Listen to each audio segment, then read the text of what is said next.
Khet, on est dans le passage Bet, Torah 48. Donc je vous signale, vous avez dans les Likutei Moharan, ceux qui ont le Likutei Moharan traduit, vous l'avez dans le Likutei Moharan. ובשביל זה סוכה היינו תפילה בכוח, איסקולה לבנים.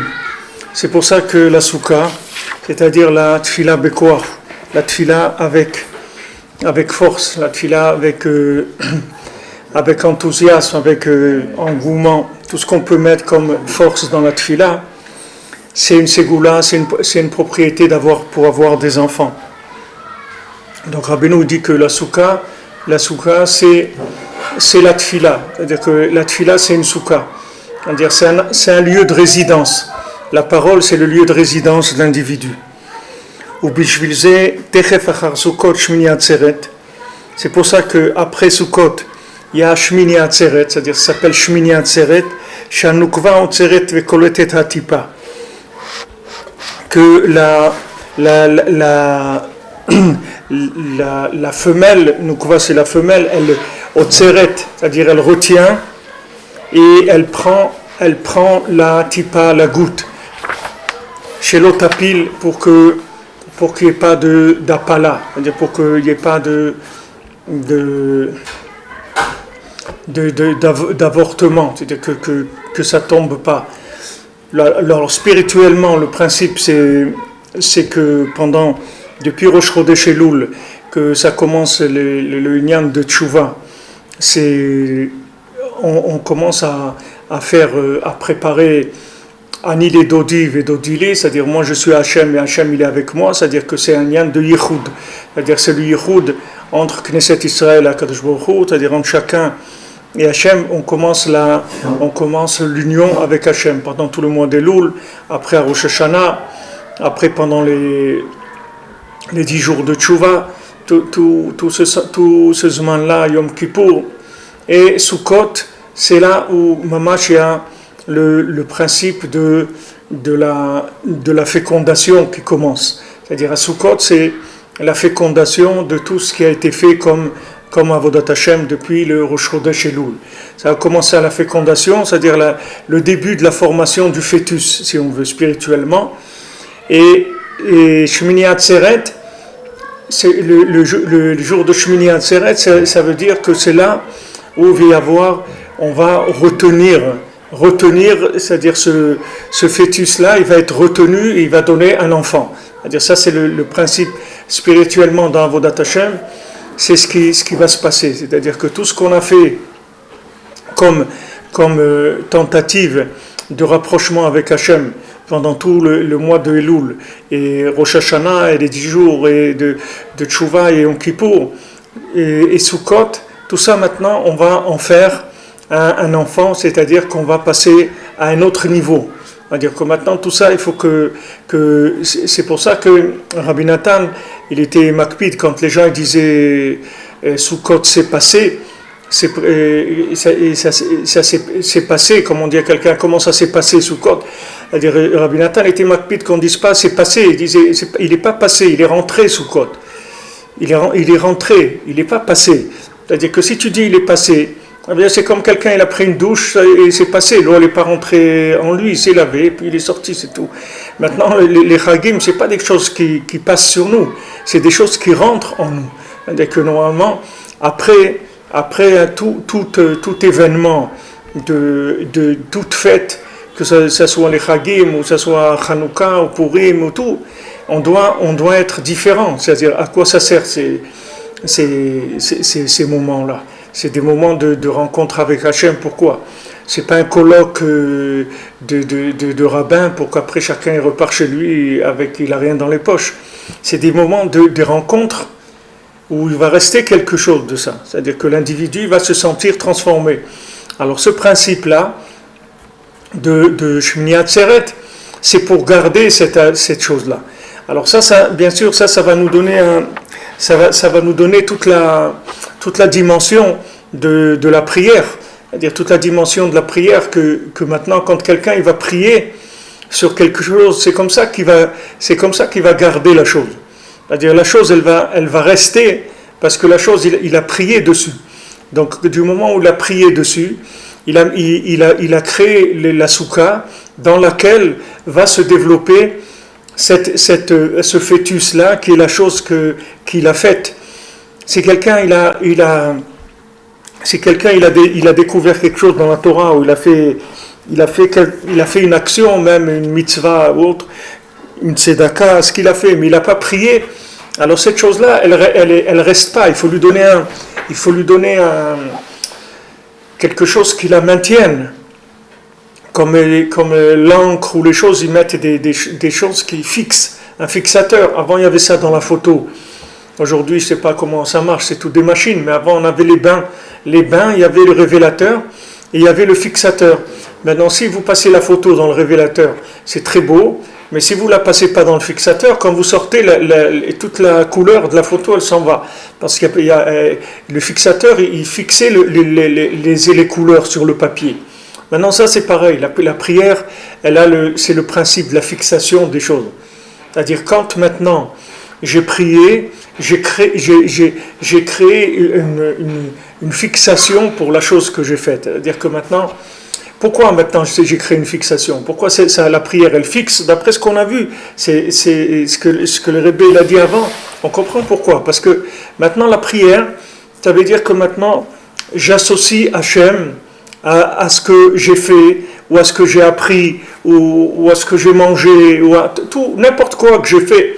Du moment où j'ai prié, alors j'ai mis Hachem dans l'affaire que j'ai faite. J'ai mis Hachem dans mon affaire. Donc comme j'ai mis Hachem dans mon affaire, cette chose-là, elle est inclue dans l'éternité. C'est fini. On ne peut plus me la prendre. Comme je vous ai raconté plusieurs fois le Maaseh de Rabbi Yitzhak Avravaner, c'est-à-dire quand le roi d'Espagne, il lui a dit, fais-moi la déclaration de tous tes biens. Alors il lui a fait la déclaration que des biens qu'il a donnés à la tzedaka, c'est tout. Alors quand il lui a dit, mais pourquoi tu ne m'as pas dit tous tes biens? Il dit, c'est pas à moi tout. Ce qui est à moi, c'est ce que j'ai donné à la tzedaka. Parce que ça, vous ne pouvez pas me le prendre. Ça, c'est pas à moi. Et c'est à moi éternellement. Alors ce principe, c'est pareil. C'est-à-dire que si maintenant, j'associe Hachem dans ce que je fais, comment je l'associe? Par le fait que maintenant je prie, je parle avec lui. Quand je fais quelque chose, j'en fais mon associé, j'en fais mon confident, j'en fais mon secrétaire, c'est-à-dire celui qui garde mes secrets. Je parle avec Hachem dans toutes les choses. Alors le fait que je parle avec lui, c'est ça le fixateur de ce que je suis en train d'entreprendre. C'est ça qui va donner la dimension éternelle à ce que je suis en train d'entreprendre. Que ce soit une entreprise qui soit quelque chose dans la pensée ou dans l'action, dans n'importe quoi que je vais faire, que ce soit de l'étude, des mitzvot maasiyot, il faut faire rentrer Hachem dans les choses pour que les choses elles prennent une dimension où elles avortent pas. Il n'y a pas d'avortement, il n'y a pas d'avortement de la situation. Alors ça, bien sûr, c'est une ségoula aussi pour avoir des enfants mamash, c'est-à-dire la soukha, c'est une ségoula pour avoir des enfants. Et Eretz Israël aussi, c'est une ségoula pour avoir des enfants, parce que c'est la même chose. Eretz Israël, c'est une soukha, c'est le même principe. Parce qu'Eretz Israël, c'est le principe de la soukha, c'est-à-dire c'est le principe de la parole d'Hachem, puisque du moment où Hachem nous dit qu'il est présent en Eretz Israël, il observe Eretz Israël en permanence. Qu'est-ce que ça veut dire qu'il observe? Ça veut dire que c'est un endroit d'expression d'Hachem, c'est un endroit de parole d'Hachem. C'est-à-dire que ce qui se passe ici, c'est quelque chose qui se passe nulle part dans le monde. Le mode de vie en Eretz Israël, c'est un mode de vie qui est complètement différent de la façon de vivre ailleurs, puisqu'on est obligé de vivre dans la parole d'Hachem. En Eretz Israël, on est obligé d'en venir à faire comme on dit, à tout ramener à Hachem. C'est-à-dire, on est obligé de prier, on est obligé d'avoir un rapport avec Hachem au niveau de la parole, parce que c'est pas une terre où on peut vivre comme on vit ailleurs. Elle demande quelque chose de plus engagé. Alors, c'est pour ça que c'est une terre qui est éternellement pour le Ham Israël, parce que c'est pas une terre où quelqu'un qui est pas proche d'Hachem, il peut pas vivre en Eretz Israël. C'est difficile pour lui, parce que c'est pas une terre où on peut manipuler les choses comme n'importe où dans le monde. c'est une terre où Hachem il est associé à tout ce qui se passe, à tout ce qui se fait, il est associé directement à toutes les choses. Donc on a besoin de faire attention parce que c'est une terre qui est très propice à l'enfantement, c'est-à-dire au principe de garder tout ce qui a été commencé, tout ce qui a été fait. La terre, elle aide à garder ces choses-là. Elle aide à ce que la personne, elle garde, comme on a vu dans Rashi tout à l'heure dans la paracha. Pourquoi Yaakov il voulait être enterré en Eretz Israël? Parce qu'il voulait pas Gilgulei Mechilot, c'est-à-dire il voulait pas que les tzadikim qui sont enterrés en Chutz Laaretz, alors leur corps ils passent par tous des chemins pour arriver en Eretz Israël avant qu'ils arrivent en Eretz Israël. Mais tous les tzadikim ils viennent en Eretz Israël. C'est-à-dire Hachem il amène les tzadikim en Eretz Israël une fois qu'ils sont décédés en Chutz Laaretz.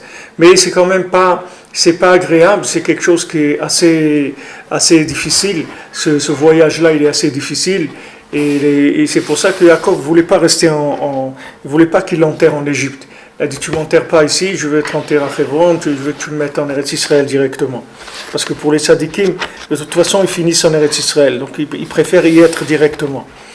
Alors maintenant, quand Rabbeinu dit ici que Anukva Otseret Kolet et Tatipa, ça veut dire que le côté féminin, il va garder le fœtus et ça va donner un enfant. C'est-à-dire que Hachem il va être présent dans ce qu'on va faire et c'est pour ça d'ailleurs que c'est écrit, et vous pouvez comprendre avec ça le Midrash, ce qu'ils disent, que ce Midrash-là qu'on comprend, mais on comprend de façon émotionnelle, mais là, techniquement, on comprend qu'est-ce que ça veut dire. C'est écrit que Shmini Atzeret, c'est pas un jour qui fait partie de Sukkot, c'est une autre fête. C'est-à-dire que Shmini Atzeret, on fait chez Echianu. C'est parce que c'est pas un jour, il est collé à Sukkot, mais il aurait pu être 2 mois après Sukkot aussi. Il n'a pas de rapport avec Sukkot du tout, le Shmini Atzeret. C'est-à-dire qu'il est juste collé le lendemain de Sukkot. Mais c'est une autre fête, c'est-à-dire on fait chez Echianu, etc. C'est pour ça, c'est écrit Regel Bifnei Atzmo, c'est une fête en elle-même. C'est pas parce qu'elle vient après Sukkot que c'est dans Sukkot. Ça n'a rien à voir avec Sukkot, c'est une autre fête. Et seulement, le Midrash il dit comme ça. Et Akadosh Baruch Hu dit à Israël, regardez, on est ensemble depuis Elul, les Slichot, Rosh Hashanah, tout ça. Maintenant, c'est dur pour moi de me séparer de vous. Alors venez, on va faire une fête comme un repas d'au revoir, quand quelqu'un quitte la ville ou autre, on leur fait un repas pour lui dire au revoir, etc. Alors maintenant, d'après le côté émotionnel et tout, c'est très mignon, c'est-à-dire, ça veut dire, voilà, Baruch Hashem, il veut nous montrer comment il nous aime et que toutes ces périodes, on a essayé de faire tchouva, de se rapprocher de lui, comment il est heureux de ça. La preuve, il fait une fête pour rester encore un jour avec nous, tout ça. Et c'est du côté émotionnel, c'est très beau. Mais ici, vous voyez plus que le côté émotionnel. C'est pas un lien émotionnel uniquement. C'est que c'est comme ça, c'est avec cette fête qu'on va garder tout ce qu'on a fait avant. C'est-à-dire que cette Shmini Atzeret, c'est pour la Hatzor. C'est-à-dire Hachem, il dit, je veux qu'on reste ensemble. C'est-à-dire je veux que ce qu'on a fait là ensemble pendant plusieurs semaines, ça reste pour tout le temps. Donc on va faire un jour, que ce jour-là, c'est un jour de fixation de ce qui a été fait.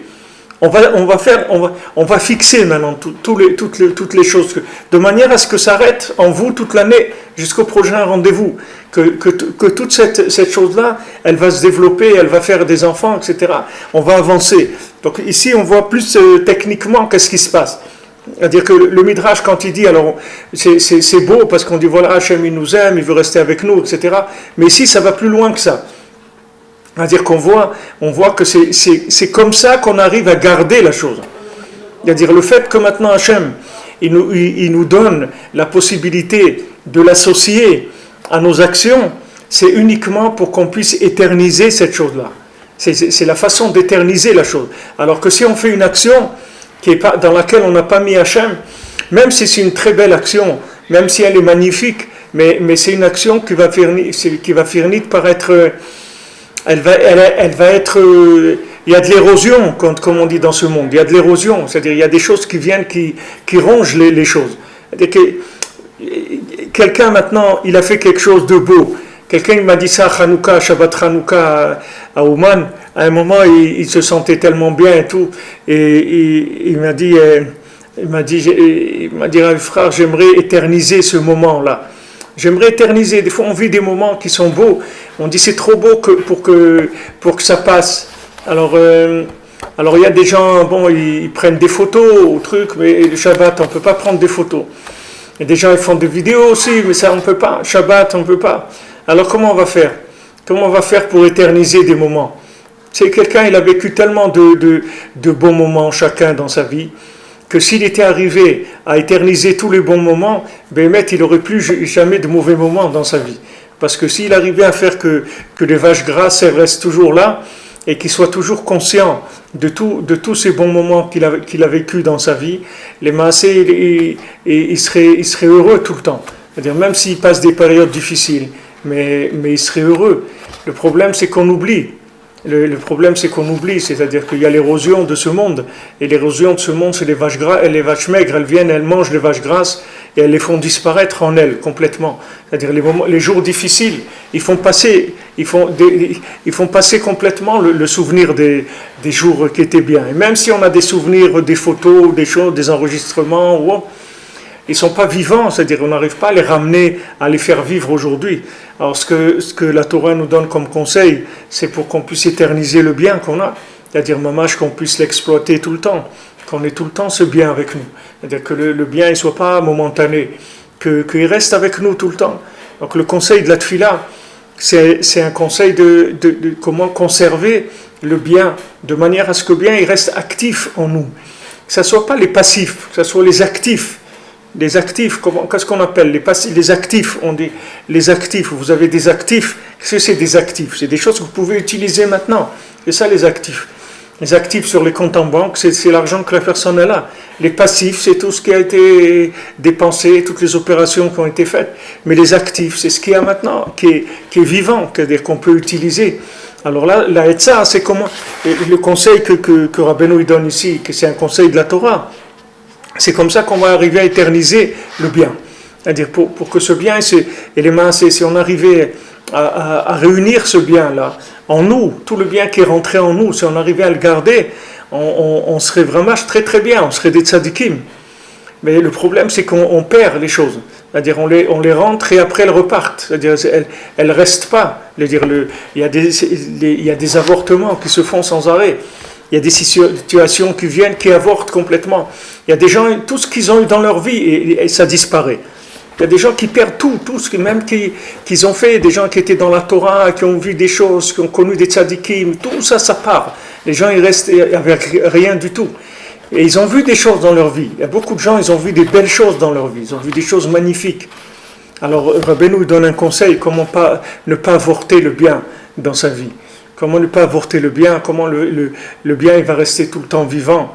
Comment David el Melech Israël Chai Vekayam, comment il va rester David Ameler, comment il va rester tout le temps, comment on va garder le bien qui est en nous.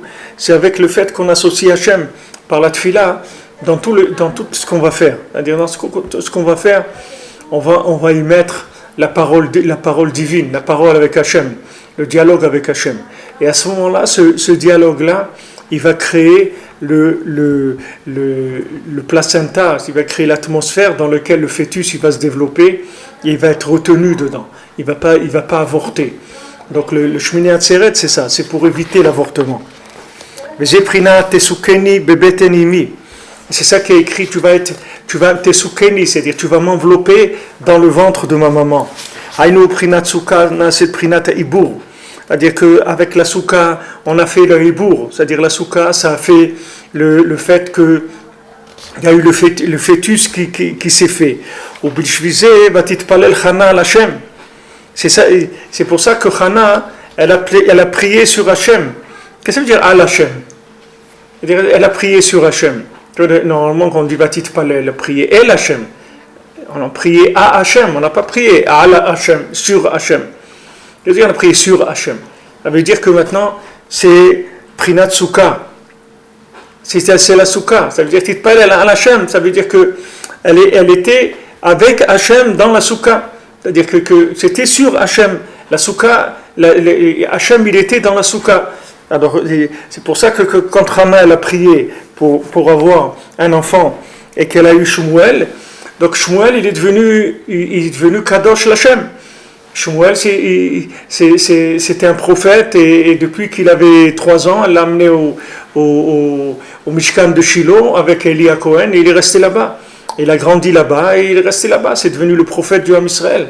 Et il allait chez tout le monde et réveillait tous les gens vers Hachem. Shmuel Hanavi, c'était quelqu'un qui a beaucoup rapproché le Ham Israël. C'est lui qui a permis, c'est lui qui a fait l'onction des rois, c'est lui qui a fait l'onction du roi Shaoul, de David Ameller. C'était quelqu'un de très très grand, Shmuel. Pourquoi? Shmuel, il était le résultat de la prière de Hana. Combien elle a prié Hana, combien elle a eu de bisionnotes comme ça qu'elle lui faisait honte. Pnina, sa concubine, elle lui faisait des hontes toujours. Elle avait 8 enfants, je crois, Pnina, et toujours elle se moquait d'elle. Elle lui disait regarde, si tu vaux rien, etc. Tu n'avais même pas d'enfants. Elle se moquait d'elle tout le temps. Jusqu'à qu'après elle a perdu tous ses enfants. Pnina, elle a supplié pour le dernier, qu'elle prie pour elle, pour garder le dernier. Parce que il y a des gens, ils se moquent. Ils se moquent du Ham Israël. Ils disent regarde, tu n'as pas d'enfants, qu'est-ce que c'est ce pays? Tu es là, on vous poignarde, vous êtes des trucs, vous êtes comme ça, comme des idiots. Vous n'êtes même pas capable de vous défendre, d'avoir un truc. Le monde entier il est en train d'essayer de vous prendre tout ce que vous avez. Vous avez toujours été détesté dans le monde, etc. Mais il va venir un moment que Alou Moshim Be'ar Tzion Nishpot Esav, c'est-à-dire qu'il va y avoir des gens qui vont délivrer le Har Tzion et qui vont juger la montagne de Esav. C'est-à-dire que c'est pas tout le temps que Esav il va faire la fête. Il y a un moment où ça va être sa fête, comme on dit, ça va pas être la fête, ça va être sa fête, c'est-à-dire que ça va se terminer pour lui. Elle se moquait de Hana. Mais Hana, elle était en train de construire quelque chose qui allait prendre beaucoup plus de temps. Mais d'un autre côté, que quand la chose elle allait se révéler, c'est pour l'éternité, c'est fini, c'est quelque chose qui ne va pas passer. Donc ça, c'est une approche des mitzvot, de la vie, que cette approche-là, quand on a l'approche avec la prière, même si on n'a pas l'impression de faire beaucoup de choses, parce qu'on passe beaucoup de temps à prier, et quand Rabbeinu dit... voilà, Torah, Tfila, Tfila, c'est-à-dire de prier avant l'étude, de prier après l'étude. Et Bezrat Hashem, quand Hashem il donnera le srout qu'on va faire une yeshiva, on fera une yeshiva comme ça, il va y avoir des heures, on fera au moins 2 heures de prière avec 2 heures d'étude et encore 2 heures de prière. C'est-à-dire on priera au moins le double de ce qu'on étudie. Parce que la prière, ça va faire que toute l'étude, elle va rester vivante dans l'individu. Tout ce que quelqu'un il a appris, tout quelqu'un qu'il a vu, qu'il a entendu, tout ça, ça va rester vivant en lui. Mais ça va vivre pour l'éternité. C'est pas quelque chose qui va passer. Quelque chose qui va rester pour l'éternité. Comme Rabbeinu, il a dit à Rabbi Nathan, il a dit on va se voir, et on va se voir, et on va se voir, et on va se voir encore. C'est-à-dire on va se voir tout le temps. Parce que Rabbeinu, il a fixé cette chose-là. C'est-à-dire que Rabbeinu, il a dit que quelqu'un qui vient chez lui, quelqu'un qui s'attache à lui, jamais ça va s'éteindre. Ce n'est pas quelque chose qui va s'arrêter. C'est-à-dire jamais personne qui s'est rapproché de Rabbi Nachman, il va s'éloigner. Et même si Chas v'Shalom il s'éloigne, il ne peut pas s'éloigner tellement parce que le tzaddik il est là, il va le rattraper tout le temps. Même malgré lui, même s'il a perdu la tête complètement, Chas v'Shalom, le tzaddik il ne va jamais le lâcher. Parce que quand le tzaddik il s'engage avec quelqu'un, c'est un amour éternel. C'est pas quelque chose qui va partir. C'est pour l'éternité. Quand le tzaddik s'est engagé avec quelqu'un, il va l'amener à quelque chose d'éternel. C'est-à-dire ce rapport-là, il sera éternel. Il s'occupera de lui dans ce monde, il s'occupera de lui dans l'autre monde. Il va jamais le lâcher. Jamais. C'est quelque chose qui est éternel. Pourquoi? Parce qu'un itfila, parce que le tzaddik c'est la prière. Le tzaddik c'est lui le fixateur du monde. C'est lui qui fixe les choses dans le monde. Lui, il a cette force de fixer les choses, de donner le maintien, Aujourd'hui, c'est le maintien qui compte. Aujourd'hui, c'est pas d'avancer, parce que si quelqu'un il monte et après il descend, qu'est-ce qu'il a fait? Et le Icar, c'est de se maintenir là où on est. Même si maintenant on n'avance pas beaucoup, mais il faut savoir que l'énergie qui s'utilise pour la fixation, c'est une très grande énergie. Donc il ne faut pas regarder est-ce que j'ai avancé beaucoup ou j'ai pas avancé beaucoup. Il faut regarder que bon Hachem, je suis là. C'est ça qu'il faut regarder. C'est ça qu'il faut regarder. Que je suis encore là. Comme il a dit Rabbi Nathan, il a pris sa barbe, il avait 60 ans, il a dit une barbe blanche et encore un Breslever. Lui-même, il était étonné qu'il est resté Breslev à l'âge de 60 ans. Rabbi Nathan lui-même, il était étonné. Parce que lui, il savait qu'est-ce que c'est le Inyan de Rabbeinu. C'est comme quelqu'un, il a des valises avec plein de lingots d'or et tout, il se promène toute la journée avec ça, et ça fait 60 ans.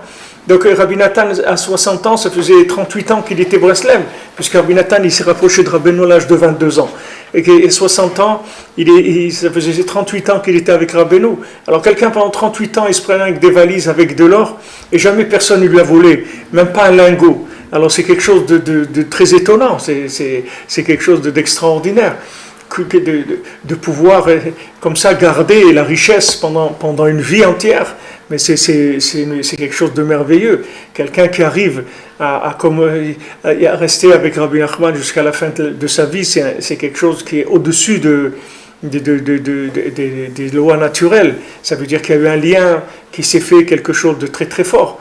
Parce que le lien de Rabbeinu, c'est pas des petites choses. C'est-à-dire celui qui est avec le tzaddik, et que lui soit avec le tzaddik, c'est pas tellement, pour le tzaddik, c'est pas tellement important. Mais le Icar, c'est que le tzaddik, il est avec lui. C'est que le tzaddik, il le garde avec lui, et qui vient au man, et qui fait des tikkun haklali, et fait de beaux des doutes, et réussit l'éducation de ses enfants, etc. Tout ça, c'est des grandes richesses, c'est des richesses éternelles. C'est pas des petites choses.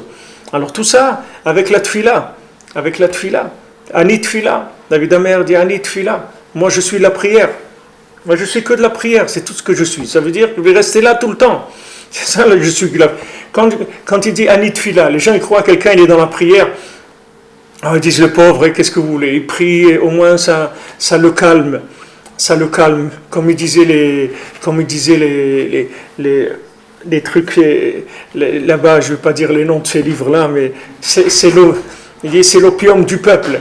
C'est-à-dire que le fait qu'il était là-bas, il dit voilà, c'est l'opium du peuple. C'est-à-dire que les gens, ils n'ont pas les pauvres ils ont pas une belle vie, etc. Ils sont pauvres, ils ont eu des souffrances, etc. Alors ils prient, ça les calme. C'est-à-dire c'est montré comme ça, comme la Gemara elle dit, que les gens ils méprisent la prière, c'est-à-dire qu'ils prennent pas la prière pour la valeur que ça a. Mais si quelqu'un il savait que la prière c'est le fixateur de la vie, c'est-à-dire que c'est la façon d'éterniser ce que quelqu'un il a eu dans sa vie, alors ils auraient une autre approche de la prière, complètement. Les gens ils vivraient la prière comme étant quelque chose de complètement différent. La prière, c'est les pieds, c'est-à-dire c'est le maintien de ce qu'on a. C'est-à-dire quand on rentre une situation dans la prière, ça veut dire qu'on rentre un fœtus dans un placenta dans lequel il va pouvoir vivre, il va pouvoir se développer, et il va pouvoir de grandir et être éternel. Alors les gens, ils ne savent pas que la prière, c'est cette chose-là. Maintenant, Mashiach, il viendra et il va dire aux gens, il va apprendre aux gens à prier. Et maintenant, il va leur montrer la valeur de la prière. Les gens, soudain, ils vont dire « Waouh, mais c'est ça la prière !» On savait pas. On ne savait pas que c'était aussi important. Nous, on croyait que la prière, c'était une façon d'honorer Dieu, de le remercier, d'honorer Dieu, mais que la prière, c'est la vie elle-même. C'est ça qui donne la vie à tout, c'est ça qui maintient la vie de toute chose. Ça, on ne savait pas. Est-ce qu'il va prendre Mashiach au monde ? Mais Rabbeinu, il nous l'a dit déjà. Ça dépend chacun combien il a la émouna dans le rébé. Dans ce qu'il dit le rébé, c'est ça qui va le faire vivre déjà la période déjà post-messianique. On dit que quelqu'un qui est là-dedans, il a déjà tous les outils que Mashiach il va donner au monde. Il n'a plus qu'à les utiliser. Alors c'est ce qu'il disait Prinat tesukeni bebetenimi, hainu prinat suka nasit prinat aibur, ou bijile batit palel chana al Hashem. Al daika shui prinat suka. Donc Rabbeinu il rapporte à Al Hashem. C'est-à-dire que Mamash il a voyé il a voyé là-bas Elia Cohen, il se moquait d'elle. Il lui disait, mais qu'est-ce que tu as? Pourquoi tu bois du vin? Il dit, mais je n'ai pas bu du vin du tout. Il a dit, moi je suis en train de prier, c'est tout, je n'ai pas bu du vin. Gam Eretz Israël, Segoula les Banim. Eretz Israël aussi, c'est une Segoula pour avoir des enfants. Comme Shamro était Nouzal, Lech lecha me'artzecha, vesham tizke les Banim. Comme Hachem il a dit à Abraham Avinu, va vers toi, va quitte ta terre, et là-bas tu auras des enfants. Ki nachalat Hachem Banim, parce que l'héritage d'Hachem, c'est des enfants. Ze machmat sachar peria baten. C'est ça. Pourquoi? Parce que sachar peria baten, le salaire du fruit du ventre. Schar Souka, le salaire de la Souka, Prinat Tesukeni Bebetenimi, que tu m'as enveloppé dans le ventre de ma maman.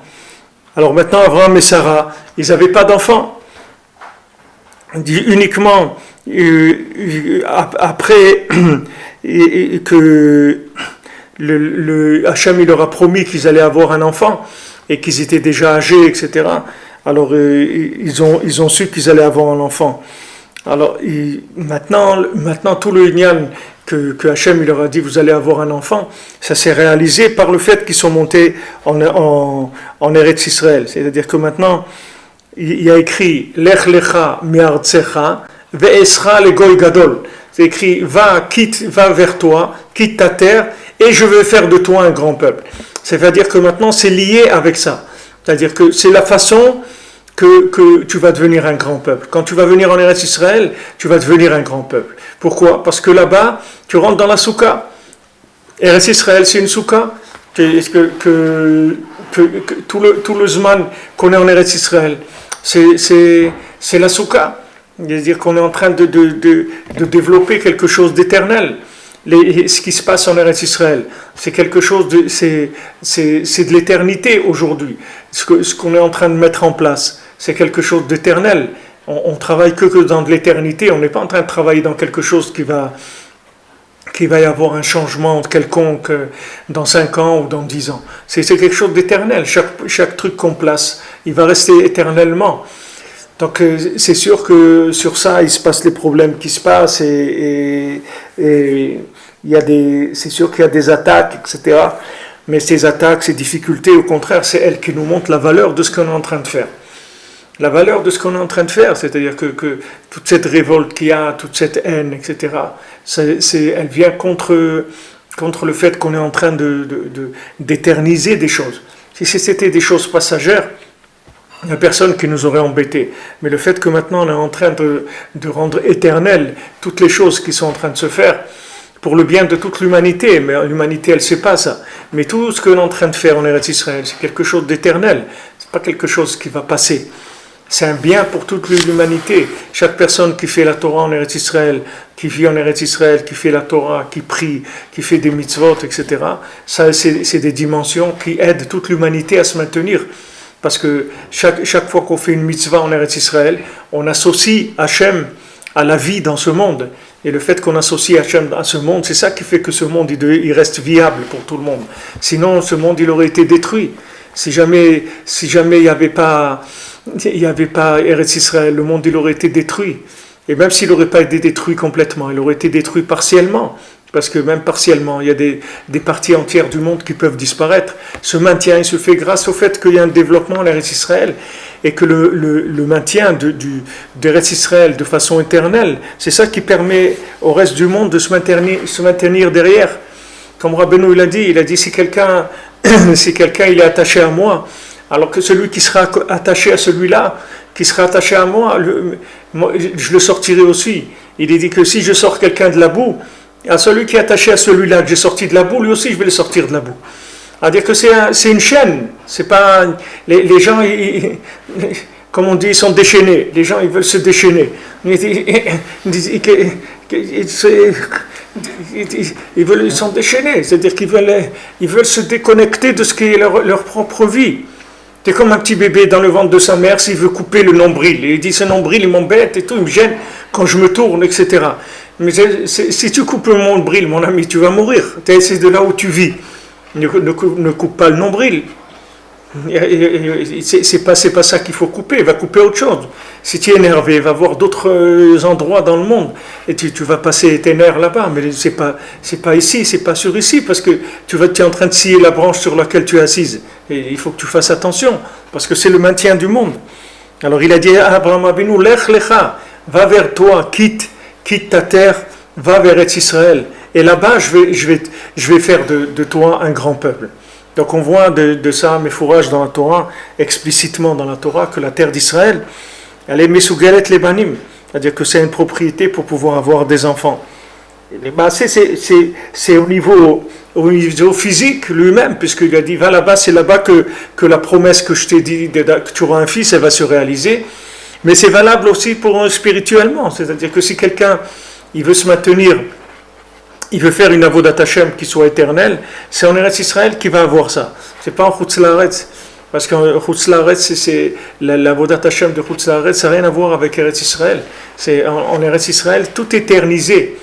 Tout est éternisé parce que c'est un monde, c'est un pays dans lequel il n'y a pas l'avortement. C'est-à-dire l'avortement n'existe pas. C'est-à-dire que le principe d'avorter, ça n'existe pas, spirituellement, ça n'existe pas. C'est-à-dire on peut pas faire d'avortement spirituel en Eretz Israël, parce que la terre d'Eretz Israël, elle maintient la spiritualité de façon éternelle. Chaque chose qu'on a faite, elle rentre dans l'éternité. Rabbeinu, quand il est venu à Breslev, Rabbeinu il a été voir son oncle, qui était le Rav Baruch de Medjibuz, qui était Rav dans la ville de Medjibuz, après qu'il a reçu la place du Baal Shem Tov, c'est-à-dire il avait à Medjibuz, Rav Baruch c'était un très grand tzaddik, et le Rav Baruch de Medjibuz c'était l'oncle de Rabbeinu, c'était le frère de la mère de Rabbeinu. Il y avait aussi le Rav de Sidilkov, le Rav qui a écrit le Degel Machane Ephraim, c'était aussi un oncle de Rabbeinu, un frère de la maman de Rabbeinu. Alors quand Rabbeinu il est allé voir son oncle, il lui a demandé, il a dit je voudrais une ville pour être Rav dans une ville, être le tzaddik d'une ville, je voudrais avoir mon endroit, ma ville. Alors Rav Baruch il l'a envoyé à Breslev, c'est lui qui lui a donné la place à Breslev. Donc il a envoyé des gens avec lui. Il a fait venir des gens qui étaient des gens haut placés dans Breslev, des gens riches, et ils l'ont amené à Breslev, ils lui ont promis qu'ils lui donnaient de quoi vivre toutes les semaines, etc. C'est comme ça qu'il s'est installé Rabbeinu à Breslev. Maintenant, parmi ces gens qui sont venus le chercher pour l'amener à Breslev, il y avait Moshe Chinkes. Moshe Chinkes, c'était un riche, mais il n'avait pas d'enfant. Et il était avec Rabbeinu. Et après, quand il y a eu la machloket contre Rabbeinu, quand il y a eu tout, lui, il est passé du côté des opposants à Rabbeinu. C'est-à-dire, alors il est devenu tellement opposant que, d'ailleurs, il y a un lien avec les enfants aussi, parce que Moshe Chinkes, il n'avait pas d'enfant.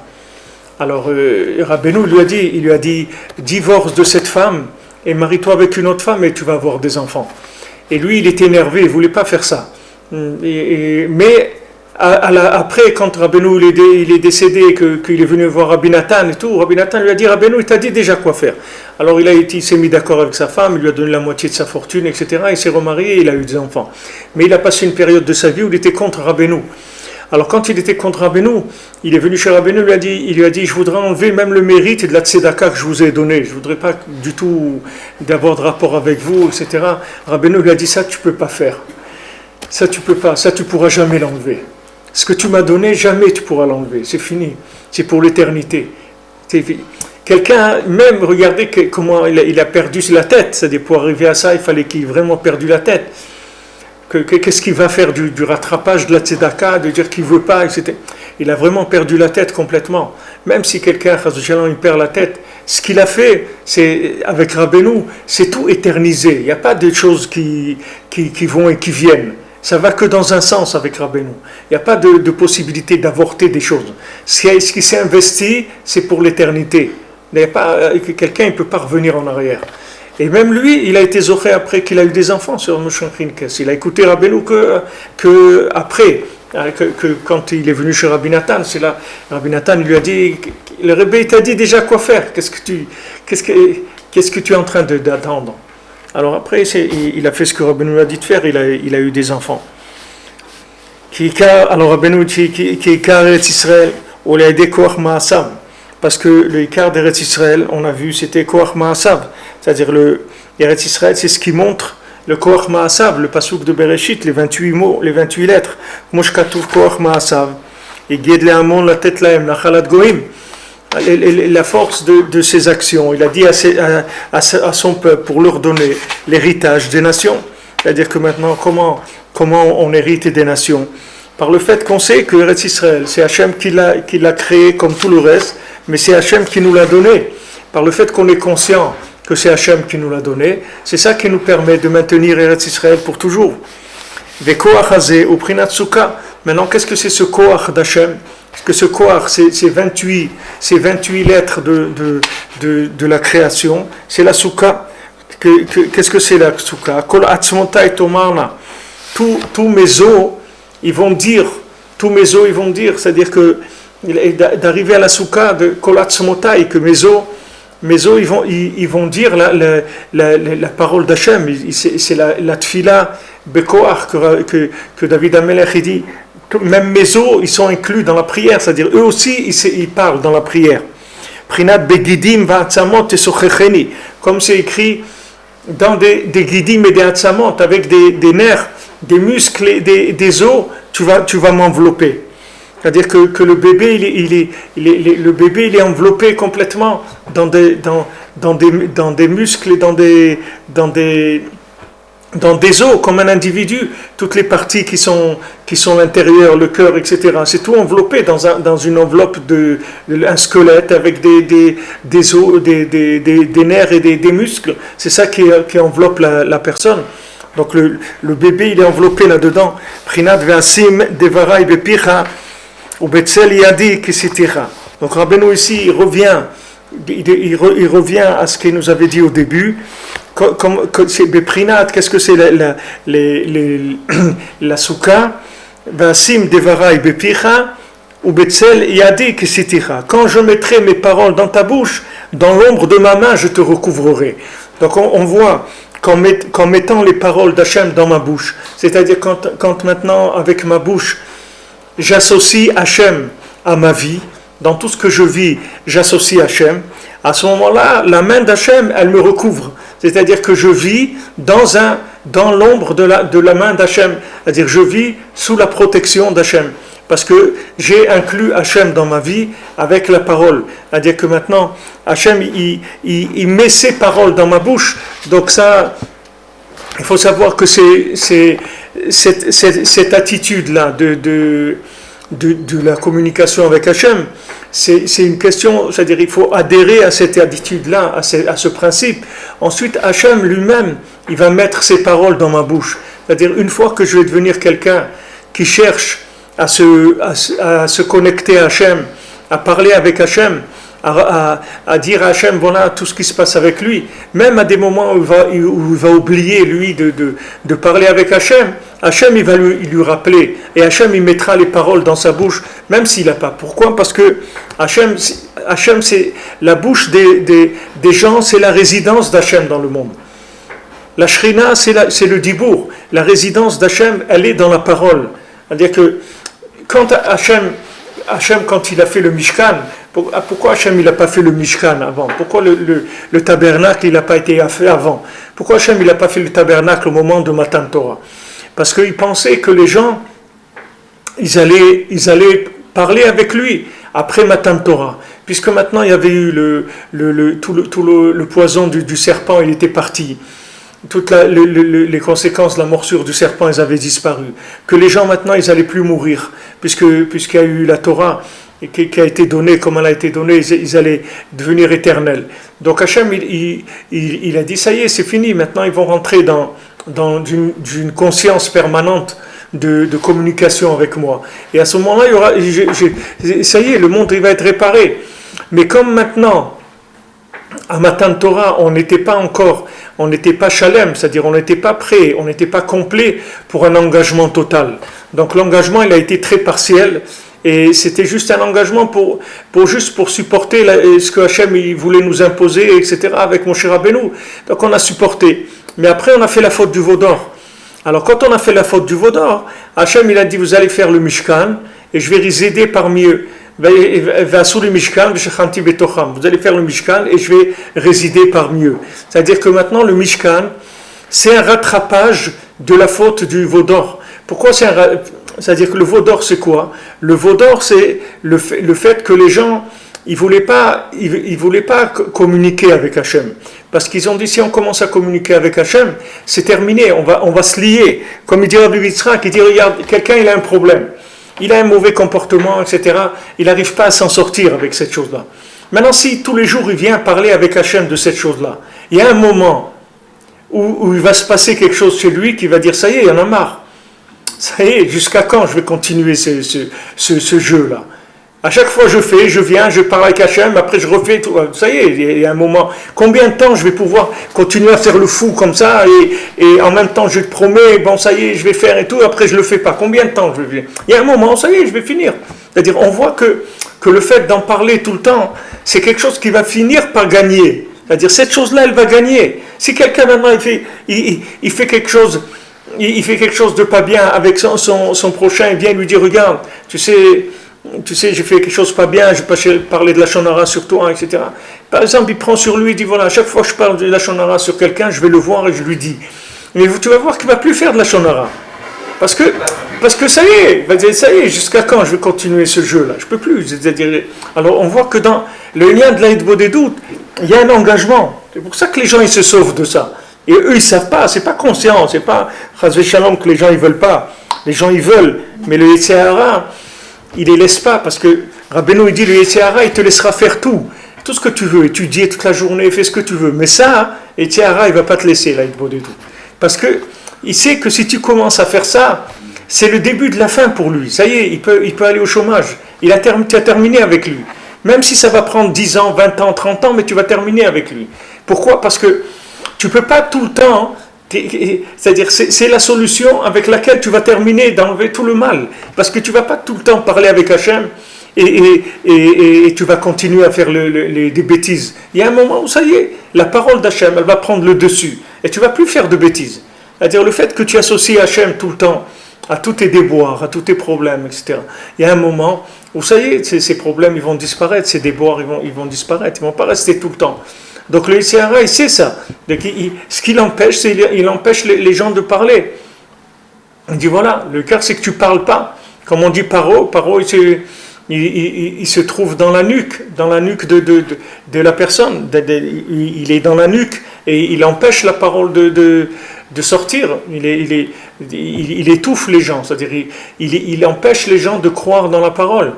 C'est pour ça que c'est écrit que maintenant Yaakov, pourquoi la paracha de Vayechi elle est stouma, on a vu elle est fermée, parce que Nistemu enem chez l'Israël, Velibam, leur cœur il s'est fermé du shi'boud, de l'esclavage, parce que du moment où Yaakov il est décédé, Yaakov c'est le Hémet, donc ils ont perdu la vérité, donc ils ont perdu la connexion avec Hachem, et ça a commencé l'esclavage. Mais avant, il n'y avait pas d'esclavage, avant au début.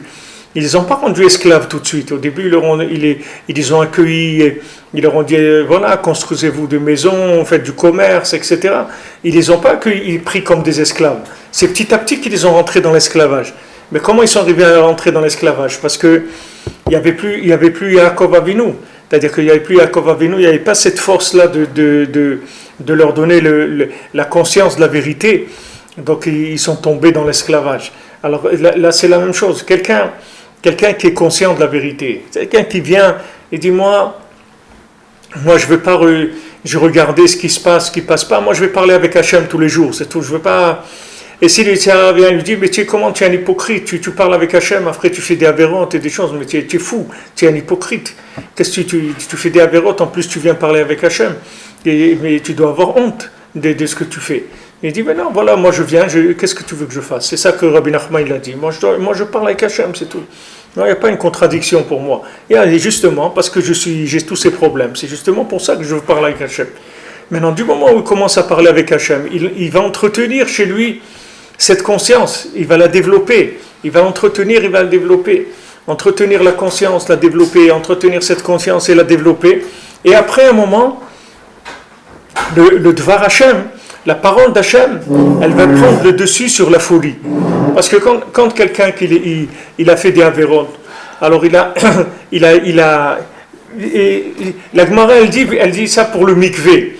Elle dit ça pour le mikvé. C'est connu que Ezra Sofer il a été métaken le mikvé. C'est-à-dire quand quelqu'un il a des rapports, alors il doit aller au mikvé. Ezra Sofer il a été métaken ça. Il y a des gens qui font des pile-poules, des trucs pour dire voilà.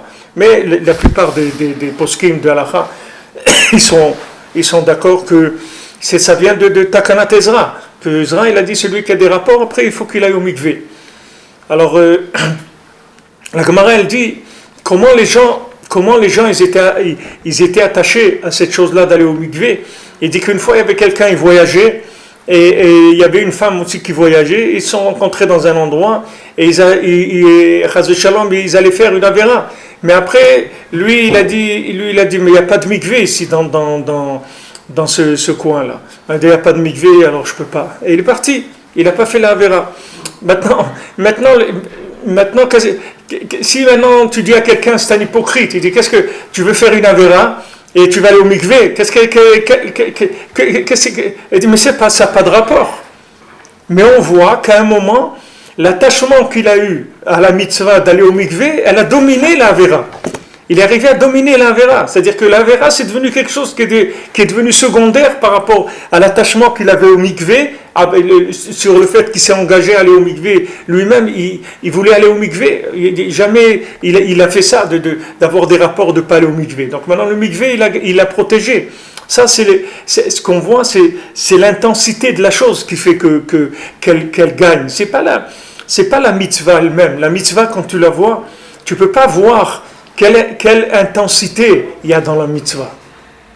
Quelle intensité. Une fois, il y avait comme ça en Russie, il y avait à l'époque du communisme, alors il y avait des gens qui faisaient bien sûr la Brit Mila, mais c'était de façon clandestine. C'était interdit la Mila. Alors une fois, quelqu'un il a fait la Mila, et après il a dit ce qu'on dit dans la Mila, que Shem Shenichnas la Brit, comme il est rentré dans le Brit, alors qu'il rentre dans la Torah, Chopin, Masem Tovim, etc. Alors quelqu'un, il était là-bas, il a dit, qu'est-ce que tu dis comme il est rentré dans le Brit? Regarde comment on est en train de faire le Brit. On est dans une cave, on a peur, on est en train de faire ça comme si on est des voleurs, et si on nous attrape, on risque de se faire tuer, etc. Comment tu dis que de la même façon que ça, alors que le petit il étudie la Torah et tout. Et c'est une klala que tu dis, c'est pas une bracha, c'est une malédiction. Tu dis la même chose qu'on se cachait dans la cave, alors pour étudier la Torah aussi, qui se cache dans la cave et pour se marier et tout. Il a dit c'est pas ça du tout. Il dit c'est le contraire. Il dit de la même manière que même les communistes, ils ne sont pas arrivés à nous empêcher de faire la Brit Mila, alors personne ne l'empêchera d'étudier la Torah et de se marier, d'avoir des enfants et de faire des mitzvot. C'est ça ce que ça veut dire. C'est pas que tu ne dois pas interpréter comme ça, c'est de l'autre côté. C'est-à-dire de la même façon que maintenant, on a fait un Messirut Nefesh comme ça, c'est-à-dire tous ici, on a mis notre vie en danger pour pouvoir faire la Brit Mila, alors que la Brit Mila, elle garde cette importance-là tout le temps chez l'individu. C'est ça c'est ça la bracha qu'on fait. C'est pas le contraire. C'est pas que d'être à l'aise pour faire les mitzvot. C'est que l'intensité de la mitzvah chez nous, elle soit tellement forte qu'il n'y ait aucune situation dans ce monde qui puisse nous enlever la possibilité de faire la mitzvah. Tellement on va être engagé. Et donc, maintenant, à un moment, la mitzvah, elle va être tellement forte chez l'individu qu'elle va dominer la avera, tout simplement. C'est tout. C'est-à-dire, il y a un moment, il va avoir envie de faire une avéra, mais l'intensité de la mitzvah, elle va être plus forte que la avéra. Alors ça vient de combien il a alimenté le koach de la mitzvah. Et comment il alimente le koach de la mitzvah? Comme on a dit ici, Ve'asim dvarai bepicha, je vais mettre mes paroles dans ta bouche, ou betzeli yadai kisitira, et dans l'ombre de ma main, je vais te protéger. C'est-à-dire que maintenant, plus tu mets des paroles dans ta bouche, et plus la main d'Hachem, elle va te protéger. Comme il dit Rabbi Nathan, qui rapporte, il dit tous les jours, le Yetzer Hara, il se renforce contre la personne. Et si Hachem il aidait pas, l'oulé Hachem Ozro, si Hachem il aidait pas, il serait tombé entre ses mains. Et Vanofel Beyado, il serait tombé dans les mains du Yitzhara. Elle dit, mais là, c'est quoi ce jeu-là? C'est un jeu, c'est quoi ça? Tous les jours, Yitzhara, il est plus fort. Et si maintenant Hachem ne m'aide pas, je tombe dans les Yitzhara. Mais alors maintenant, si tu réfléchis logiquement, mais c'est de la rigolade, c'est quoi cette histoire? C'est-à-dire que maintenant tu me dis, voilà, regarde, je vais t'envoyer à Yitzhara plus fort. Qui est-ce qui l'envoie Yitzhara? C'est Hachem, oui. Alors il t'envoie Yitzhara plus fort, et après il te dit, regarde, hein, si je ne te protège pas de lui, tu serais tombé. Mais ne me l'envoie pas, c'est tout. Qu'est-ce que tu es en train de me faire? Tu es en train de me pousser pour que je tombe, et après tu m'attrapes pour que je ne tombe pas. Alors tu me dis, voilà, tu as vu, hein, je t'ai poussé, tu allais tomber, hein, je t'ai rattrapé. Ne me pousse pas, c'est tout, comme ça on est tranquille. Il n'y a pas de problème. Maintenant, si tu ne comprends pas ce qu'il dit ici, tu ne peux pas comprendre ce jeu-là. C'est un jeu, c'est quoi? À quoi on est en train de s'amuser? C'est Hachem qui me met dans le problème et c'est Hachem la solution. Alors on ne met pas de problème, je n'ai pas besoin de solution. Ne me rends pas malade, ne me donne pas de médicaments, c'est tout, je suis tranquille. Non, c'est que maintenant ce qu'Hachem il veut, c'est qu'il veut mettre sa parole dans ta bouche. Hachem il veut se révéler dans ta bouche. Donc maintenant, quand tu vas te tourner vers lui, alors Hachem, qu'est-ce qu'il va faire? Il va te protéger sous sa main. Mais parce que le fait que tu t'es tourné vers lui et que tu as levé tes yeux vers lui et que tu as parlé avec lui, alors tu vas faire que lui va mettre sa main. C'est-à-dire qu'il va mettre sa main sur toi. Ça veut dire qu'il va se révéler grâce à toi. Le fait que maintenant toi, tu vas avoir comme solution, la seule solution que tu as, c'est de parler à Hachem pour lui dire sauve-moi du Yetzirah, mais c'est ça qui donne la résidence à Hachem dans le monde. Sinon, comment Hachem il va se révéler dans le monde? Si maintenant il ne participe pas à la vie des gens, alors que le monde il peut continuer comme ça 10 000 ans et jamais il y aura le Mashiach. Mais comment Mashiach il va venir? C'est que maintenant, comme ils disent, on n'a pas sur qui s'appuyer que sur Hachem. Maintenant tu veux sortir dans la rue, tu ne sais pas. Voilà, quelqu'un il va, il truc, bam, il vient, il le poignarde. Qu'est-ce qu'il a fait le pauvre? Qu'est-ce qu'il a fait? Un père de famille, un rave, le pauvre Alav Shalom qu'ils ont tué hier. Qu'est-ce qu'il a le bonhomme? On est souvent trompé parce que lorsqu'on lit l'histoire par exemple de Yosef Hatzadik, souvent ils disent les Chachamim, ouais, Yosef Hatzadik, qu'est-ce qu'il a fait, tout ça, et quel exploit, il s'est sauvé devant là. Et finalement, alors il a fait aucun exploit finalement. Non.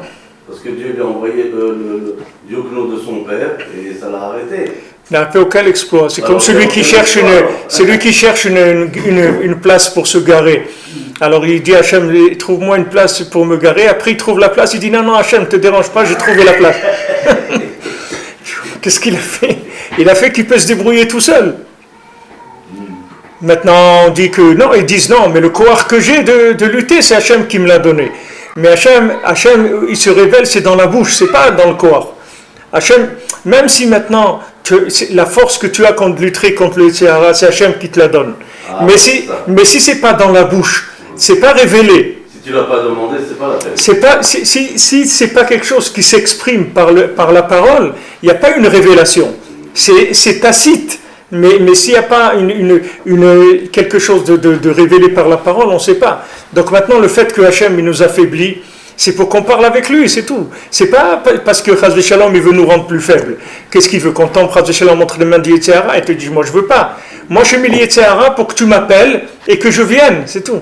C'est ça que je veux. Parce que moi, c'est que dans ta bouche que je peux habiter. Même c'est écrit pour le Mishkan, que les Bnei Israël ils ont dit à Kadosh Baruch Hu, et merci pour le... Tu nous as pas dit merci pour le Chet HaEgel, parce que si on n'avait pas fait le Chet HaEgel, jamais le Mishkan il aurait existé. Donc dis-nous merci qu'on a fait le Chet HaEgel. Tu nous as mis dans la mélasse du Chet HaEgel, pour comme ça après tu fais le Mishkan, et tu résides parmi nous, qu'après tout le monde voit qu'il y a un Mishkan, et qu'Hachem il vient, il parle entre les Krovim avec Moshe Rabbeinu et tout, que les gens ils entendent Hachem parler avec Moshe Rabbeinu, mais ça c'était en privé, tu parlais avec Moshe Rabbeinu, mais nous jamais entendu parler avec Moshe Rabbeinu. Maintenant le fait qu'on a fauté, alors maintenant ça nous a obligés à revenir dans un dialogue avec toi, et tu t'es dit bon, on va pas faire un dialogue comme ça, on va créer une ligne téléphonique, c'est tout, on va mettre en place un truc où tout le temps vous allez pouvoir parler avec moi. Et dit maintenant, il faut que tu nous dises merci pour ça, parce que c'est nous qui c'était nous le dindon de la farce, c'est nous qui nous sommes fait avoir là-dedans, c'est-à-dire qu'on a fait des avérotes. Cette Avera, c'était pour qu'il puisse avoir le Mishkan. C'est pour ça que, comme David Amelech aussi, il a dit à Hachem, voilà, c'est grâce à moi, à mes Averot, qu'il y a eu tout le Teilim, etc. C'est-à-dire que la personne, si elle comprend ça, ça y est, elle est sauvée. Si elle comprend que le fait qu'elle est tellement loin et tellement basse et qu'elle tombe dans tellement de choses, c'est uniquement parce qu'Hachem il veut entendre le son de sa voix, alors ça y est, il a compris comment ça marche. Et il va voir que s'il commence à parler avec Hachem, il ne va plus faire d'avérotes, c'est fini. Parce que si Hachem il voit que quelqu'un, de toute façon, il vient parler avec lui, il n'y a plus besoin d'utiliser ce jeu-là. Que tous les jours, le Yetzirah, il se renforce. Et si Hachem ne le sauvait pas, il serait tombé entre ces... On n'a pas besoin de faire de l'équilibre tout le temps comme ça, on ne sait pas si on va tenir, on va tomber. Pas besoin de ça. C'est-à-dire qu'il y a un moment, ça y est, on est dedans et on parle avec Hachem. Et si on parle tout le temps avec Hachem, on n'a plus besoin de tomber. Il n'y a pas besoin d'aller vers le danger que la personne elle voit, elle dit waouh, c'est très grave, où je vais, etc. Et alors je vais vite vers Hachem, non Hachem, sauve-moi, etc. Et Hachem il vient dans la bouche de la personne. Alors il te dit ici, voilà, je mettrai mes paroles dans ta bouche et dans l'ombre de ma main, je te protégerai. C'est-à-dire que maintenant, le fait que les paroles d'Hachem elles viennent dans ma bouche, c'est comme ça que la main d'Hachem elle vient me protéger. Donc ça permet le gilouï de la Shrina, comme on l'a vu avant. Les autres Hachem, on continuera dimanche.